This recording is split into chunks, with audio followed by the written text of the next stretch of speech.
All right, so this video was buried. There is no way I would have came across this video if it wasn't for it being DM'd to me. That's crazy. I want some rest. Are we having fun yet? All right, so big shout out to Aaliyah for sending me this. I appreciate you. She sent this over to me and said, hey, Doug McDermott has some things to say about Wemby and Popovich. And I don't know how long this is going to be. I'm going to have to turn up the speed a little bit because there's no way. There's no way I can go through an hour of this. It doesn't seem like it's going to be an hour. It looks like they kind of tape off around the 30-minute mark. Possibly. I don't know. We'll see. We'll see what's important. We'll see what we can skip. We'll see what we'll go over. Now, before we do, really quick, if you guys want to support the channel, clanthemerchfan.com. Free shipping on orders 80+. You just use the promo code FREESHIP. Just make sure you use the promo code because I've gotten people message me before and say, hey, it didn't work and my order was 80+, and it's like, did you put the promo code at the end? Just put the promo code at the end, man. But yeah, so if you guys want to support, it's all there, and I appreciate all the love nonetheless. All right, so let's dive into this. Where I just lost it. Here it is. All right, so this is from Bruce Bernstein, and yeah, not many views on this at all, and which is weird, and it's Doug McDermott. That's really strange. That's my nightmare, being able to talk to a Spurs fan and then like nobody watches it. I wouldn't like that.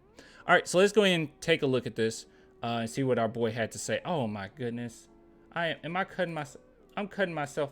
Oh my gosh, can I move myself? No. Oh my goodness.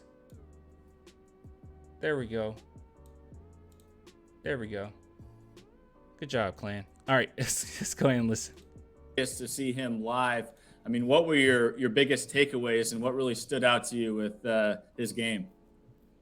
I mean, I was there for the first two games, so I saw the first one where, he was just a little rusty. I think he took some time off after his season in France, and you could tell there was just so much hype in that crowd, and it was just almost too much to put on the kid night one. So night two, obviously he adjusted, and the Spurs saw what they needed to see and shut him down from there. But just overall, honestly, more impressed with him as a person. We got a chance just to briefly talk to him. And I think he's just a very mature kid for his age. He's been preparing for this his whole life. So it's like I'm cool to see a kid that mature, and I think he's just ready to hit the ground running, right away. Now, Doug McDermott, is he going to be better than LeBron James? I don't think there's been anyone that's come into the Why are you league talking with over so me? much sort of hoopla, probably since LeBron James did, 20 years ago. And you said he's mature. Have you found in your experience that some of the guys who come from Europe, because San Antonio has always been a great spot for international players, do they have a different kind of makeup when it comes to dealing with all this attention? Well, they've had so many, like you said, Bruce. But no one's had to deal with this amount of attention, I think they know, obviously it starts with Pop. He just lets everyone be themselves. It doesn't matter where you're from, what your background is. He just allows you to be yourself as a player and as a person. And I think just the San Antonio Can we hold on? I need to pause it here, and I'm gonna speed this up because this is gonna take a minute. I can already tell. All right, can we say this? Okay, we've been bringing up this like crazy, and it's like it drives me nuts because people that don't actually pay attention to the Spurs always bring up how the San Antonio Spurs don't let you be yourself, or you really think Pop's gonna let players just do whatever. It's like, has anyone kept up at all over the past decade of San Antonio Spurs basketball? Yes. Popovich always allows players to be themselves. Always. Now, he teaches the fundamentals. You got to have the fundamentals down if you're going to get minutes. But other than that, Pop doesn't try to shape you into something else. You can be as weird as possible personality-wise. But you know what? At the end of the day, you just have to be mature. You have to be able to be coachable. What really drives me crazy, though, to just be honest with you, is I know you guys know this, but how I became a Spurs fan was watching Manu Ginobili. He was my favorite player ever, still my favorite player ever. And that was my guy, right? And people always bring up how Popovich, he's not going to allow guys to just go out there and do anything. While he had on his team one of the most polarizing players in NBA history, as far as the things that he would try on the court. Like, it was things that any coach would get frustrated with, but yet and still, he won 4 championships with them. How? How did he do that? How did he deal with a player that like Manu Ginobili? I mean, he is the most unorthodox player maybe the game has ever seen, or he's at least in the top 5 of most unorthodox players, and yet and still he was able to work with him. So I don't understand where people come from with this, where you can't be yourself. It's silly. They do the same thing with Kawhi, even though in 2017 Popovich gave the ball to Kawhi and said just go to work. They do it with everybody. They did it with Duncan, even though in 03 Popovich just gave it to Duncan and said go to work. It's so silly, just a silly argument. But I'm glad Doug McDermott is bringing it up. Community, they embrace you different down there. It's not like a big city like New York or Chicago or LA. You can really just be yourself and, get a nice house and just fit in with the community right away. And I think that's what's helped guys that have come before me and before us be so successful there. Hey, Doug, I was curious. Victor's coming in with a world of hype, coming in from Europe. When you came into the league, you had credentials of college player of the year, All-American. You didn't, while you didn't have the hype, nobody's really had the hype outside of LeBron that Victor has. There was, I hope this isn't going where I think it is, because Vic got a lot of credentials now. He's accomplished a lot already, so I hope we're not going there. There was some, say pressure, but there was some credentials behind your entrance in the league, and you had to go through the rookie. What can you give to impress upon Victor as far as how you had to deal with your rookie season and to help him get through that this first year? Yeah, I think looking back, I would have handled things a lot differently. I think just being a perfectionist and putting so much pressure on myself, right out the gates, and just not putting in as much work as I should have, right out of the gates. I think that's, looking back, things I would change. But luckily for me, I was given multiple chances to be where I'm at today. And there's been a lot of teams that have taken chances on me, and I'm very grateful for them because I learned things along the way. And I think kids now coming to the league have that mentorship from other pros, other people they played with overseas, or people reaching out to them. I think just the resources are there, and I'm happy to be a one to all these guys. So I think I can use my experience. Not that I'm Victor Wembanyama or any of those guys. I feel like just little things I feel like I can help them with, and that's just really putting in the work and try and blocking out as much noise as you can. I hope we keep him. I mean, I know technically we don't need him with the team that we have right now, but I do hope we keep Doug. Now, Doug, I know obviously we work together in New York. I'm very curious, obviously, just looking at Wemby's size, and obviously you had the chance to play with Porzingis with the Knicks. Is there any benefit to have played with a guy that has a similar frame size and offensively can stretch the defense out to the three-point line? Like, do you see any type of benefits to having already played with KP and now kind of transitioning that over to playing with Wemby? For sure. No. Yeah, that's a good point. When I met Wemby for the first time, I was like, dang, this guy's even taller than Porzingis. It's just crazy. But I think obviously they're similar in different ways. KP liked to post up a lot of mid-post stuff, which I'm sure Pop will have Wemby doing as well. But I think he's a guy that can really handle it and facilitate for others, which is something, KP can do, but it's not his big strength. So I think it's just going to be a combination of, mid-post stuff with, trying to feed him on the block as much as we can, but also, letting him initiate offense. So I think that stuff with KP and, Hornacek back in the day is definitely going to help me, though. Doug, so much has been discussed about the Miami Heat culture, which I believe is legit. I really do. But your current team, the Spurs... Why'd you do the finger quotes when you said Miami Heat culture? Why'd you do that? Culture of excellence going on 20 plus years ago. I mean, they've been winning titles since 1999. Can you describe, what the Spurs franchise culture is like? And by the way, we've been successful ever since our existence. Just throwing that out there. The San Antonio Spurs have been successful throughout their entire existence. As far as missing the playoffs, we barely did. Even before we won the championship. I mean, you guys can correct me if I'm wrong. I'm not going to fact check myself, but I think this is challenging my knowledge. I think we missed the playoffs twice before we won the championship. Is that right? Was it twice? 2 times? 2 times? Maybe 3? I think it was 2 times. And what sustains it, even when the team hits a dry spell like it has for the last couple of years? Yeah, I mean, it's just the vibe in the facility every day. Everyone's on the same page. Obviously, a lot of people have been there for a really long time, and they've seen a lot of special things take place, and so the standard is very high. every day you walk in, and they're going to hold you to that. But they also they care about you as human beings first, and I think that starts at the top with RC and Pop and Brian Wright. When they call you, they're asking how you're doing, how your family's doing. It's not so much about basketball, and I think when you put those priorities first, guys are just going to play so hard for you every Makes night. it easier. And they're going to want to work hard. They're going to want to go to the gym every day. And that's just kind of the vibe that I get when I'm in San Antonio every day. You want to make Now, it easy. You want to make it you've easy. played for, I don't know, maybe around 8 NBA coaches at this point, during the course of your career. You are the son of a coach. Your dad, Greg, has been an institution at Creighton. You were probably his first recruit, for all I know. I'm not really sure. But Yeah. you mentioned Pop. Compare and contrast your father and Pop as a father figure, let's say, for a basketball team.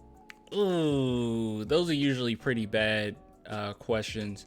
You don't ask those questions to a lot of NBA players. A lot of NBA players are not gonna be happy with a question like that. I wouldn't be happy with a question like that. And there's a lot of reasons for that, but I think Doug McDermott is probably fine with the question. I hate those type of questions, like how is he a father figure to you? I hate it. Like even when they do it with LeBron and his teammates, gross. Just don't do that. Don't bring up that. Don't say it like that. Yeah, that's a great question. Obviously very different. I think my dad has probably stolen more things from Coach Popovich than Popovich has stolen from him. So that's a big difference right there. But I feel like the family Wow, he wished Popovich was his dad. culture, like I was saying earlier, there's days where, we could have a really tough loss in San Antonio and, we'll have an off day just because Pop's like, be around your family, stay at home. And I've kind of just been used to that ever since the college days at Creighton. That's just kind of how my dad operated as well. It's bigger than basketball. And, I think Hey, DeJounte Murray said that.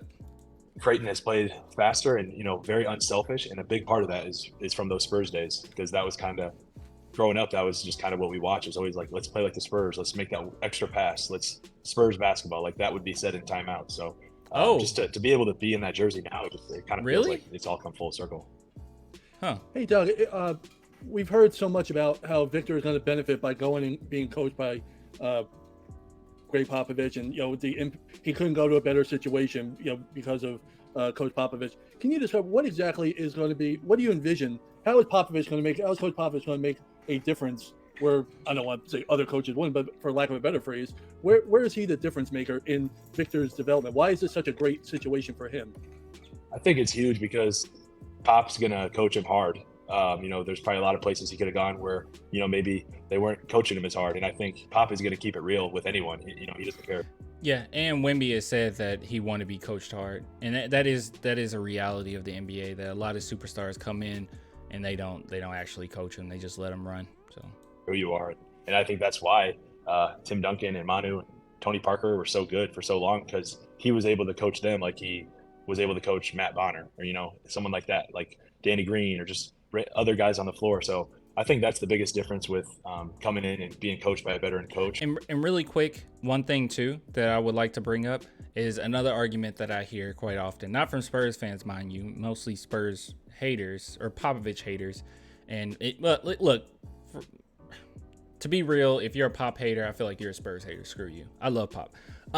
But with that being said, a lot of people bring up how like new players, you won't be able to coach them hard like Popovich did. That's old school basketball, whatever. And it's so silly because at the end of the day, Popovich at this point, it's not like he's a brand new coach. You know what you're getting. You know the legacy. It's all set in stone. This is the easiest, in my opinion, this is the easiest phase of Popovich's career. He already got the championships. He already has he's the most winningest coach ever. You're playing with the great and playing for the greatest coach to ever live. He already has that. So it's kind of like under that umbrella, you just know, it's not like you're coming in and, he's a brand new coach and he's trying to coach you up and be hard on you. And you're like, who are you? He's Popovich, so I don't know. That expectation's already there. So it makes it much easier, I think, for the coaching staff. If that makes sense. Hopefully that makes sense. What the heck? Something just dropped.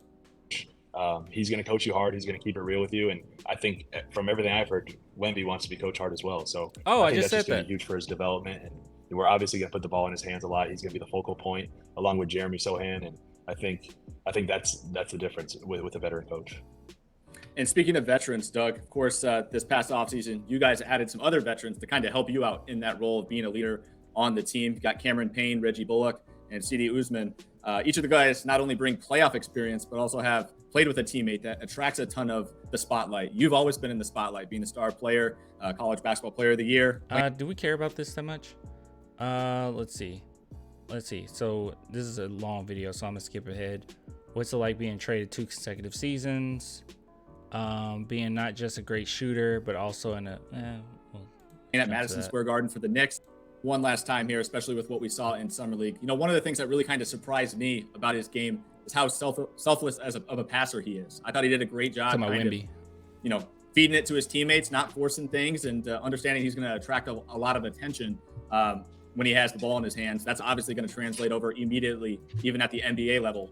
Before the game even started, he mentioned that like he's going to try to get his teammates involved before that game won. So I wasn't shocked by his numbers being low. You know, what I wanted to kind of, get your thoughts on is the fact that, like, not only are you a shooter, but you're one of the best backdoor cutters in the league. I think that surprises a lot of people until they actually start watching your film and getting to see you play a lot. That is true. How do you think you'll benefit, not just from him spacing the floor for you and getting you free in spots, but knowing, like, if you cut, he's probably going to find you?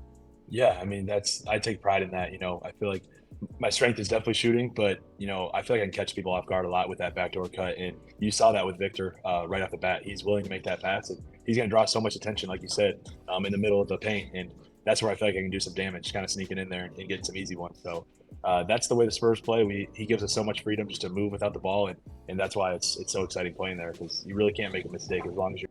It's so crazy. He's talking about a 19-year-old kid. Do you guys understand how good Wemby actually could be? Like, that's so crazy. It's still throwing me off. It's like he's talking like we just traded for LeBron. I don't know. You're doing an unselfish thing. Yeah, and that, to be honest, I feel like, we haven't talked about the other young talented players you guys have on your roster. Of course, obviously the focal point is Victor, because he is such a mystery and a marvel as far as his size and stuff. But Jeremy Sochan, he was a guy that had a very promising rookie year in the NBA. Can you kind of describe who he is as like a person, as a teamate? He obviously seems to have some personality with the different hair colors, and has a lot of extracurricular things going on with his swagger there. So can you talk about who he is as a person, and then what do you see for him moving forward into next year as a player? Yeah, I really enjoy playing with him. He's one of my favorite rookies that I've had throughout these years. He just he has so much confidence in himself, and I think you see that with his outfits and his hair, and it translates to the court. People kind of dare him to shoot out there, and he's not scared. He'll go up to the free throw line and shoot with one arm, and it's fun to be around him, man, because he doesn't care about too much, doesn't care what people think about him, and it's kind of everyone on the team kind of looks at him and just like, what is this guy doing? Even Pop is like, just laughs sometimes, and you don't see that much. So it's cool. It's contagious, and I think guys play loose when they're on the floor with him. I like that. That is contagious. Very similar to Keldon. Like, Keldon's energy is contagious too. They know he's gonna find you. He's unselfish. He kind of reminds me a little bit of Ben Simmons, in Philly, where he's a big. Dude, I feel so validated right now. Every single thing that Doug McDermott has said thus far, we've said at some point on this channel. Like, I feel so validated. Like, you remember when he first came into the league, and you can actually go back to my draft video, like when we were live and Sochan got drafted, and my reaction to it, and people said, what do you think he could be? And I thought that, yeah, he could be like a Ben Simmons, like how good Ben Simmons was. And I thought, and my comparison was Ben Simmons, except he's willing to shoot. Like, yeah. Big point guard. He can get to anywhere he wants, and I think he is just only going to get better, especially under the Spurs. Doug, since Russ brought up Jeremy Sochan's hair, I need to ask you, are you going to be talking to Reggie Bullock about who his stylist is? Yeah, we got some wild hairdos this year. And all right, we don't care about that. Haven't been drafted to the Bulls. Bruce asked Doug about Rondo. Worldbeat asked Doug about what's the biggest moment. Is there anyone in particular that Doug mentors? Do we care? How long is that? It's not that long. Let's see. Who does he mentor? Today? I try to help out with Jeremy as much as I can. We've got along very well. He's obviously working on his jump shot, so I try and help him with things. Oh, okay. Mentally, and just trying to be there for him if he has any questions. I never want to overdo it because I know they have everyone has a lot of people in their ear. So I'm always there for anyone.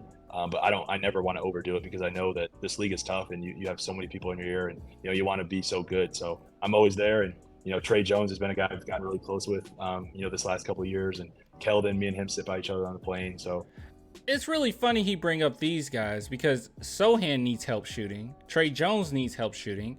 And Keldon Johnson was very inconsistent with shooting, but his best, I think his best performances is when is spot up, catch and shoot threes. So, I try to be there for all these guys, and I think they're all going to have great careers.